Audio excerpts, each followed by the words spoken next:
बिस्मिल्लाहिर्रहमानिर्रहीम। तमाम देखने वाले स्टूडेंट्स को प्रोफेसर इकबाल हैदर भट्टी का सलाम। माय डियर स्टूडेंट्स, हम मैकेनिक्स का चैप्टर नंबर 5 फ्रिक्शन जो है उसको डिस्कस कर रहे हैं और आज हम उसका क्वेश्चन नंबर 12 उसको डिस्कस करेंगे। एज़ यूजुअल जिस तरह कि आप जानते हैं कि क्वेश्चन नंबर 5 फ्रिक्शन की जो स्टेटमेंट्स हैं क्वेश्चंस की, वो बहुत बहुत लंबी स्टेटमेंट्स हैं। तो आइए पहले इस स्टेटमेंट को डिस्कस करते हैं, देखते हैं कि इसके अंदर क्या है और हमने क्या जो है वो फाइंड आउट करना है। A thin uniform rod passes over one peg and under another. ये एक यूनिफॉर्म रॉड है हमारे पास, थिन यूनिफॉर्म रॉड है। रॉड का नाम AC, ये इसको रेड में डिनोट कर लें ताकि ये कहीं इनके साथ मिक्सअप ना हो जाए। लेट AC, ये हमारे पास एक थिन रॉड है जो एक पैग के नीचे से और एक के ऊपर से पास कर रही है। The coefficient of friction between each peg and rod is being mu. इसका मतलब है कि ये भी रफ है, ये भी रफ है, तो इसलिए जब ये रॉड स्लिप होकर इस तरफ आएगी तो इसकी फ्रिक्शन जो है इसकी अपोजिट डायरेक्शन में होगी। ये इसकी फ्रिक्शन म्यू आर और इसका जो नॉर्मल रिएक्शन S है तो इसकी फ्रिक्शन म्यू S इस डायरेक्शन में आ जाएगी, म्यू S। और ये R and S are the normal reaction of the pegs, that will be S। इसका नाम S रख दिया मैंने और G is the centre of gravity और यहां पे इसका वेट अमल करेगा वर्टिकली डाउनवर्ड। कोफिशिएंट फ्रिक्शन जो है ये किसके बराबर आ गया, म्यू के बराबर। यहाँ पे R का हमने जिक्र नहीं किया। Let R and S, let R and S be the normal reaction, normal reaction of pegs. ठीक, लो अभी एक रॉड है जो एक किल के ऊपर से एक के नीचे से जो है वो गुजर रही है। कोफिशिएंट ऑफ फ्रिक्शन म्यू दिया गया है, इसकी फ्रिक्शन जो है ये म्यू S, म्यू R और इसकी फ्रिक्शन म्यू S के बराबर आ गई। The distance between the peg is A। अब एक पेग ये है और एक पेग ये है, इनका दरमियानी डिस्टेंस जो है वो A के बराबर है। तो हमने जो एक पेग है उसका नाम रखा है A और दूसरे का नाम रखा है B। तो A और B का जो दरमियानी डिस्टेंस है, distance between two पैग्स is A के बराबर है। ये the distance between the peg is A and the straight line joining them makes an angle beta with the horizontal. अब इन पेग्स को जो स्ट्रेट लाइन जो है ये वाली जोड़ती है वो हॉरिजेंटल के साथ कितना एंगल बना रही है, बीटा एंगल बना रही है। That is angle beta. Show that equilibrium is not possible. कहता है इक्विलिब्रियम पॉसिबल ना ही होगी जब तक कि रॉड की लेंथ इसके बराबर ना हो। तो यानी हमने ये साबित करना है कि A से लेकर C तक जो रॉड की लेंथ है वो इसके बराबर है। What we have to do? We have to find AC length, length of the rod AB जो है ये हमने कैलकुलेट करनी है।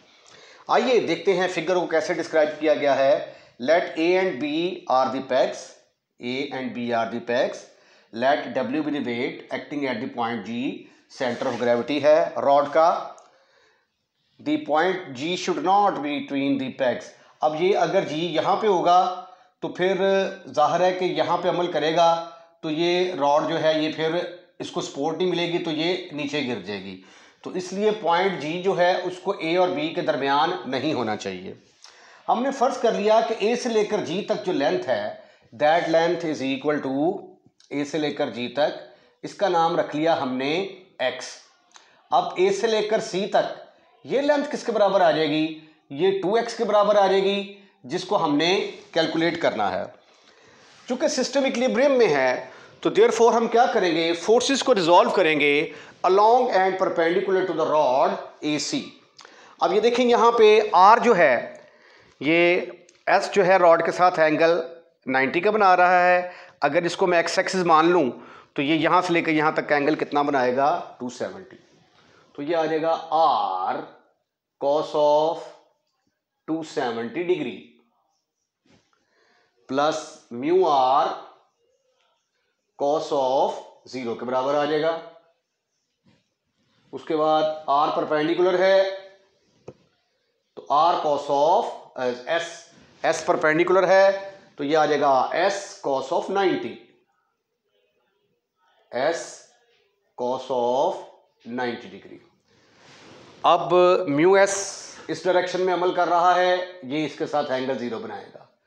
Mu S cos of 0 degree. उसके बाद वेट नीचे की तरफ अमल कर रहा है, ठीक है। तो अंडरस्टूड है कि ये वाला एंगल 90, ये बीटा, तो ये किसके बराबर होगा? 90 माइनस बीटा के इक्वल होगा ये वाला एंगल, 90 डिग्री माइनस बीटा। तो यहां से लेकर यहां तक हो गया 180 में 90 माइनस बीटा ऐड किया तो ये आ गया 270 degree plus W cos of 270 degree minus beta. चूंकि सिस्टम इक्विलिब्रियम में है तो इसलिए जो resolve parts long x axis हैं वो 0 के बराबर होंगे। अब इसके परपेंडिकुलर जब करेंगे तो जहां जहां पे कॉस आता है वहां वहां पे हम साइन लगा देंगे। तो this is equal to R sine of 270 degree plus mu R sine of 0 plus S sine of 90 degree plus mu S sine of 0 plus W sine of 270 degree minus beta. अब as usual हम यहां से इसको simplify करेंगे, यहां से are को eliminate करके मोमेंट लेंगे और हमारा आंसर आ जाएगा। This is further equal to, gentleman you can see that, but cos 270 degree minus beta किसके बराबर होगा? माइनस कॉस ऑफ बीटा के बराबर नहीं, कॉस जो है वह साइन में चेंज होगा, 270 है ये साइन में चेंज होगा तो माइनस साइन ऑफ बीटा। तीसरा क्वाड्रेंट है 270 डिग्री माइनस बीटा तो माइनस आंसर आएगा, और sine 270 degree minus beta will be equal to minus cos of beta. इसके साथ 0 आएगा यहां पे। अब देखिए आर कॉस ऑफ 70 तो 0 के बराबर आ गया, म्यू कॉस ऑफ 0 1 के बराबर, S cos of 90 0, mu S cos of 0 1 के बराबर आ गया, minus W sine of beta is equal to 0।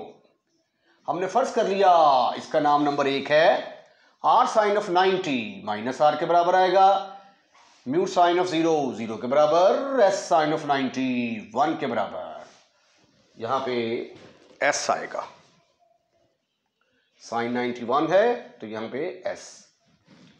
उसके बाद mu S sine of 0 minus W cos of beta is equal to 0।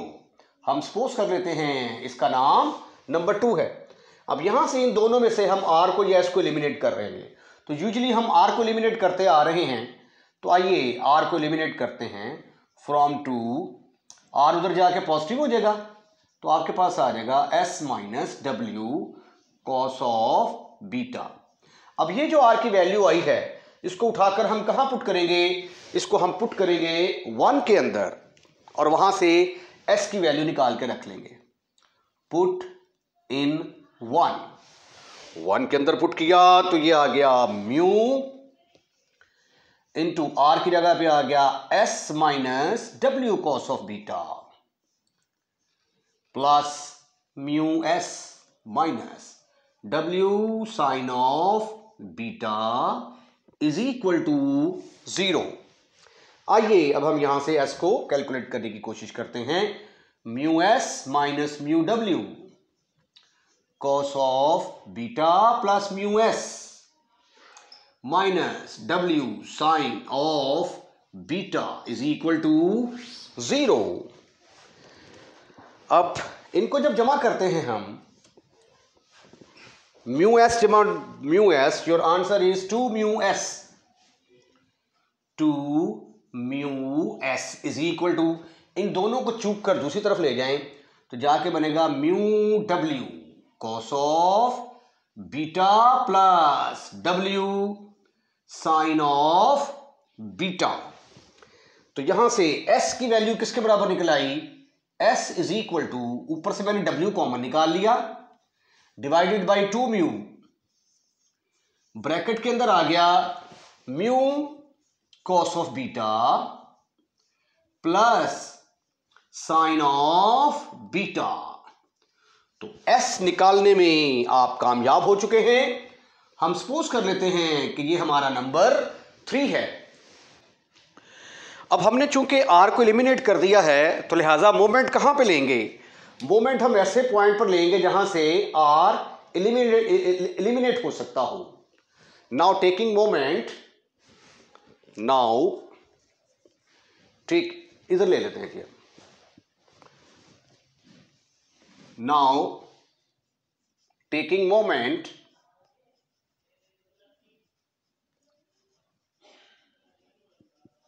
About ए। अब देखें यहां से एक तो आर फोर्स निकल रही है, इसका मोमेंट 0 के बराबर आ गया, म्यू आर का मोमेंट भी 0 के बराबर आ गया। चूंकि 0 हो रहे हैं, क्लॉकवाइज एंटी क्लॉकवाइज देखने की जरूरत नहीं है। उसके बाद फिर आपके पास म्यू एस फोर्स है, इसका मोमेंट भी किसके बराबर आ गया? 0 के बराबर आ गया। आपके पास दो फोर्सेस बची, एक फोर्स बची एस। अब ये देखिए एस घूम के इधर आएगा ना, ठीक है, तो ये बना क्लॉकवाइज, तो ये आ गई फोर्स इनटू परपेंडिकुलर डिस्टेंस। अब ए और बी का दरमियानी डिस्टेंस क्या है? ए और बी का दरमियानी डिस्टेंस ए है, तो ये आ गया फोर्स इनटू परपेंडिकुलर डिस्टेंस। अब ये वेट है, ये घूम के इस तरह ए की तरफ आएगा, तो ये क्लॉकवाइज बनेगा। तो क्लॉकवाइज बनेगा, ये एंगल 90 और ये बीटा, तो ये बेस बना। तो अगर हमारा डिस्टेंस डी जो है वो बेस हो तो फिर हाइपोटेन्यूज की लंबाई के साथ, हाइपोटेन्यूज की लंबाई ए से लेकर जी तक किसके बराबर है? एक्स। हाइपोटेन्यूज की लंबाई के साथ कॉस आएगा इज इक्वल टू 0।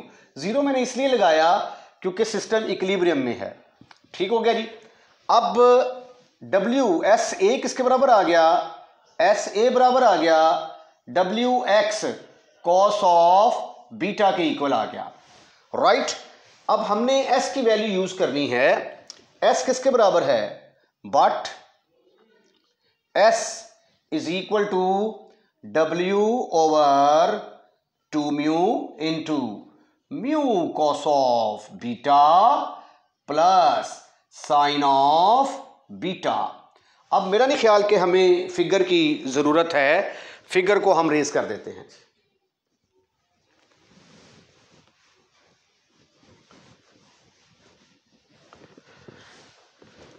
ये वैल्यू पुट कर देंगे जब आप, तो what you will get, S की जगह पे आ गया W over 2 mu into mu cos of beta plus sine of beta is equal to W X cos of beta. अब देखें ये वाला डब्ल्यू जो है इस डब्ल्यू के साथ खत्म, फिनिश, खलास। अब चूंकि आपने एक्स कैलकुलेट करना है तो डिवाइड कर दें, divide by W cos beta से ही डिवाइड कर दें। चलें ठीक, ये स्टेप लिख दें तो डब्ल्यू डब्ल्यू से कैंसिल हो जाएगा। ये 1 ओवर 2 म्यू आ गया into mu cos of beta divided by sine of beta plus sine of beta over cos of beta. यहां पे भी कॉस ऑफ बीटा आएगा, cos of beta. This is further equal to, ये बराबर आ गया इधर एक्स के बराबर आ गया। अब एक्स किसके बराबर आया? X is equal to 1/2 mu, 1/2 mu bracket के अंदर आ गया कॉस बीटा के साथ खत्म, फिनिश, खलास। और ये बन गया टेंजेंट बीटा। लेकिन ए सी किसके बराबर है? ए सी बराबर है 2x के। तो फिर ए सी आपने कैलकुलेट करना था, तो 2 इंटू एक्स की जगह पे क्या आ गया? x की जगह पे आ गया 1/2 म्यू, ब्रैकेट के अंदर mu plus tangent of lambda, mu के साथ 2 के साथ खत्म, फिनिश, खलास। और ए किधर गया हमारा वाला W? यहां पे हमारे साथ ए भी था, इधर भी क्या आएगा? ए। इधर भी क्या आएगा? ए मिस हो गया था जेंटलमैन, तो 2 से कैंसल, तो A over mu into mu plus tangent of beta. ये है जी हमारी रॉड की लेंथ जो कि हमने फाइंड आउट करनी थी। क्वेश्चन नंबर 13 जो है ये थ्योरेटिकल ज़्यादा है, और पहले मैं आपको इसकी स्टेटमेंट जो है वो समझाता हूँ। अ uniform rectangular block of weight of height h। ये देखिए कोई इस तरह का कोई ब्लॉक होगा, इसकी हाइट जो है ये h है, और इसकी जो बेस है, ये देखिए जो बेस नज़र आ रही है ये स्क्वायर है, और ये देखिए इसकी जो बेस है ये स्क्वायर है, और फर्ज इसकी जो स्टेट दी हुई है लेंथ वो a के बराबर दी हुई है, और इसकी हाइट जो है यहाँ से लेकर यहाँ तक वो h के बराबर दी गई है। फ़र्ज़ किया कि ये ए बी जो है ना हॉरिजेंटल प्लेन है हमारे पास इस वक्त। A uniform rectangular block of height h, ये एक यूनिफॉर्म रेक्टेंगुलर ब्लॉक है ऑफ हाइट h का, whose base is a square, जिसकी बेस स्क्वायर है, of side A, rest on a rough horizontal plane, ये एक रफ हॉरिजेंटल प्लेन के ऊपर पड़ी हुई है। उसके बाद क्या होता है? The plane is gradually tilted about a line parallel to the edges of the base. अब ये देखिए ये इसकी एजेस, ये एजेस हैं इसके, ठीक है, इसके पैरेलल जो है ये प्लेन को हम आहिस्ता आहिस्ता उठाते हैं। टिल्ट का मतलब होता है आहिस्ता आहिस्ता उठाना। ये देखें, ये आहिस्ता आहिस्ता मैं उठाता जा रहा हूँ, ये देखते जाएं, आहिस्ता आहिस्ता उठाता जा रहा हूँ, ठीक है। ये देखें स्लाइड कर गया, ये स्लाइड कर गया, ठीक है। तो अगर मैं ज़्यादा एंगल करूँ बढ़ाऊँगा तो ये उल्टबाजी खा के कलाबाजियाँ खाता हुआ नीचे गिर जाएगा, राइट। तो यही उसने कहा है, जब पैरेलल ऑफ एजेस के गिर्द इसको आहिस्ता आहिस्ता उठाया जाता है, show that the block will slide. आपने देखा कि पहले ब्लॉक जो है वो स्लाइड किया या टप्पल ओवर कर देगा, उल्टबाजी खा के गिर जाएगा, according as A is less than. अगर ए इससे छोटा होगा तो स्लाइड करेगा, अगर ए इससे बड़ा होगा तो टॉपल ओवर कर देगा। वेयर म्यू क्या है? Mu is the coefficient of friction. लो जी, हमने फर्ज कर लिया कि जब angle when the block is just at the point of toppling over, ठीक है, तो उस वक्त जो एंगल बनता है वो एंगल क्या है? अल्फा है। Let alpha be the inclination of the plane A B when the block is just at the point of toppling over। जब ये बिल्कुल उल्टबाजी खाने वाला होगा ना, तो ये जो इसका सेंटर ऑफ ग्रेविटी जो है ना वो यहाँ पे बनेगा ना, ये देखें, ये इसका सेंटर ऑफ ग्रेविटी यहाँ पे बनेगा, तो ये इसके सेंटर ऑफ ग्रेविटी को इन एजेस में से पास करना चाहिए, ठीक है। The centre of gravity of the block lies just with in the base में से पास करेगा। अच्छा, अब देखिए ये जो फिगर में आपको नज़र आ रहा है ये एंगल अल्फ़ा है, तो यहाँ से मैं सीधा परपेंडिकुलर ड्रॉ करता हूँ, तो ये वाला एंगल किसके बराबर आ जाएगा? ये सीधा परपेंडिकुलर है, ये 90 के बराबर आ जाएगा। ये अल्फ़ा है, ये 90 है, तो ये वाला एंगल किसके बराबर आ जाएगा? 90 माइनस अल्फ़ा के बराबर आ जाएगा, 90 माइनस अल्फ़ा, राइट। उसके बाद फिर अगर दो खतूत मुस्तकीम एक दूसरे को कता करें तो रास्ती ज़ाविये मुतमासल होते हैं, अल्टरनेट एंगल इक्वल। तो ये वाला एंगल 90 माइनस अल्फ़ा है, तो ये वाला भी किसके बराबर होगा? 90 डिग्री माइनस अल्फा के बराबर होगा। ठीक है, तो अब 90 डिग्री माइनस अल्फा, इस ये आपका क्या है, ये रेक्टेंगुलर ब्लॉक है, ये वाला एंगल 90 के बराबर होगा। हम सपोज कर लेते हैं लेट ई एफ एच के is the block of height h, block of height h, यानी you can see that where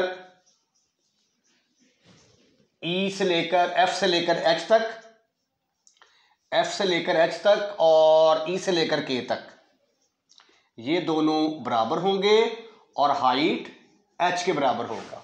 और E से लेकर F तक इसकी बेस स्क्वायर है, EF जो है that will be equal to A के बराबर होगा।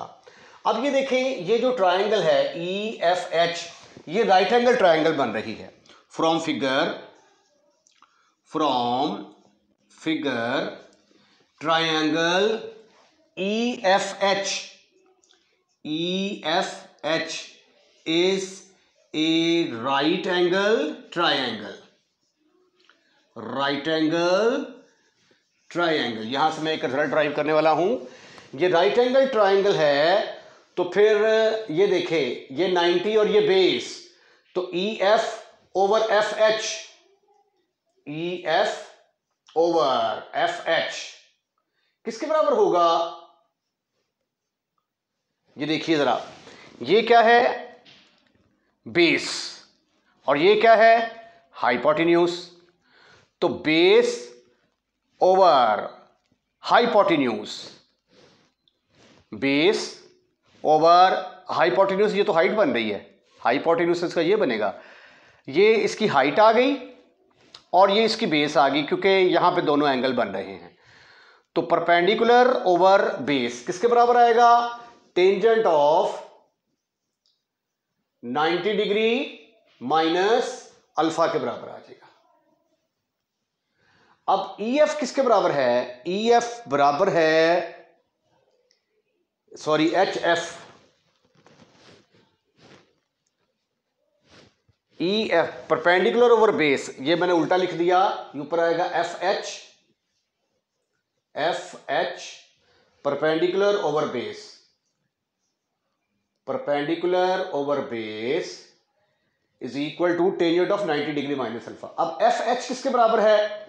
FH जो है वो तो H के बराबर है, और ये किसके बराबर है? EF, ये तो A के बराबर है, और ये किसके बराबर आ गया? टेंजेंट 90 डिग्री माइनस अल्फा, ये कोटेंजेंट ऑफ अल्फा के बराबर आ गया।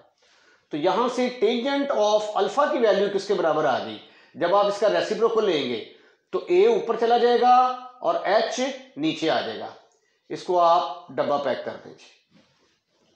ठीक है, आप इसको इस तरीके से भी निकाल सकते थे, ये 90 माइनस अल्फा है, ये 90, ये अल्फा आ जाएगा, अल्फा आ जाएगा तो ये बन जाएगी बेस, ये बन जाएगी बेस, तो ये हो जाएगा परपेंडिकुलर, तो परपेंडिकुलर ओवर बेस यानी A over H is equal to tangent alpha, ऐसे भी निकाला जा सकता है। राइट, अब स्टेटमेंट की तरफ आते हैं। As you know that when the block under its own weight is just at the point of sliding, the inclination of the plane is equal to the angle of friction.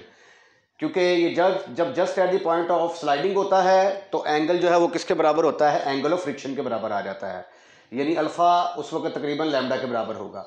Therefore the block will slide or topple over according as.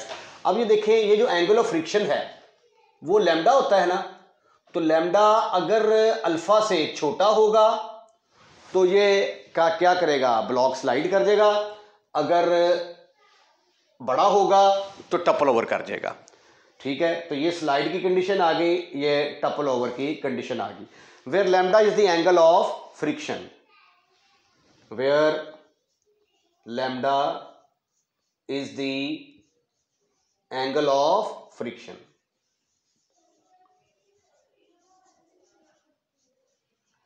अब हमने ये वाला result साबित करना है, तो ऐसा करते हैं कि टेंजेंट ले लेते हैं, tangent, taking tangent both side, taking tangent both sides, दोनों तरफ का मैंने टेंजेंट ले लिया, तो ये फिर बनेगा, इधर आ जाएगा tangent lambda less than greater then tangent alpha. अब टेंजेंट अल्फा की कीमत हम कैलकुलेट कर चुके हैं, और टेंजेंट लैम्डा किसके बराबर होता है? म्यू के बराबर। बट टेंजेंट लैम्डा तो म्यू के बराबर होता है, और टेंजेंट अल्फा हमने पहले ही कैलकुलेट करके रख लिया था ए ओवर एच के बराबर। तो ये वैल्यूज उठाकर यहां पे पुट करेंगे तो इधर आ जाएगा mu less than greater than a over h, या दूसरे लफ्जों में इसको उठाकर इधर ले आए तो ये बन जाएगा mu h is less than greater than a, या फिर ये स्टेटमेंट में मैंने उल्टा लिख दिया हुआ है, ये ग्रेटर देन ऐसे आएगा, ठीक है। तो इसको आप फिर ऐसे लिख सकते हैं, ये a greater than or less than mu h, और यही वो रिजल्ट है जो हमने साबित करना था। इसके साथ ही तो इस स्टेटमेंट के मुताबिक फिर ये भी जो है ना, ये द ब्लॉक विल स्लाइड, अगर स्लाइड करेगा अगर ए इससे बड़ा होगा, टपल करेगा अगर इससे छोटा होगा, ठीक है। तो ये हमारा रिक्वायर्ड रिजल्ट आ गया। इसके साथ ही आज का लेक्चर हम यहीं पे वाइंड अप करते हैं। अगर आपको हमारी वीडियो पसंद आई है तो इसको लाइक ज़रूर कीजिएगा, लाइक करने के बाद दोस्तों में शेयर करना मत भूलिएगा, और अगर आपने हमारा चैनल सब्सक्राइब कर दिया है तो थैंक यू वेरी मच। अगर नहीं किया तो बराए मेहरबानी हमारा चैनल सब्सक्राइब करें, और अपने दोस्तों और रिश्तेदारों को इनवाइट करें कि वो हमारा चैनल सब्सक्राइब करें। अपना ख्याल रखिएगा। अल्लाह हाफिज़।